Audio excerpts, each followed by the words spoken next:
நெல்லுக்கு உரிய விலை கொடுத்து கொள்முதல் செய்யப்படும் என்றும் விவசாயிகள் தாங்கள் கொண்டு வந்த நெல்லிற்கு லஞ்சம் கொடுக்க வேண்டிய அவசியம் இல்லை என்றும் தமிழக உணவுத்துறை அமைச்சர் வெங்கட்ரமணன் தெரிவித்தார். சென்னை கோயம்பேட்டில் செய்தியாளர்களை சந்தித்த அவர், கடந்த ஆட்சியில் கொண்டுவரப்பட்ட வீடு தேடி ரேஷன் திட்டம் தொடர்ந்து செயல்படுத்தப்படும் என்றும் தெரிவித்தார்.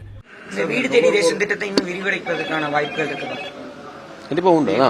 மக்களுக்கு உபயோகமான, மக்களுக்கு உதவக்கூடிய, மக்கள் தேவைகளை பூர்த்தி பண்ணக்கூடிய திட்டம் எதுவாக இருந்தாலும் முதலமைச்சர் சொன்ன மாதிரி அந்த விதமான திட்டங்களை எந்த காம்ப்ரமைஸ் இல்லாம மக்களுக்கு உண்டான தேவைகளை கண்டிப்பாக இந்த அரசாங்கம், இந்த அரசு, இந்த அமைச்சகம் வேலை செய்யும். இந்த திறந்த வெளி எங்கெல்லாம் இந்த கட்டமைப்பு இருக்கு அதுக்கு பதிலாக ஷெட்டு போட்டிருக்கோம். அதுக்கு உண்டான ஸ்டெப்ஸ் எடுத்திருக்கோம். கடந்த 2 ஆண்டு காலமா பண்ணிட்டு இருக்காங்க.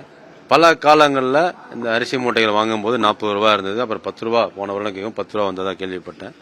இந்த வருடங்கள் முதல் இந்த மாதிரி இஷ்யூஸ்லாம் வராது. பிளே ஸ்டோர் மற்றும் ஆப் ஸ்டோரில் இருந்து பாலிமர் செயலியை QR கோடு மூலம் பதிவிறக்கம் செய்யுங்கள். செய்திகளை உடனுக்குடன் பெறுங்கள்.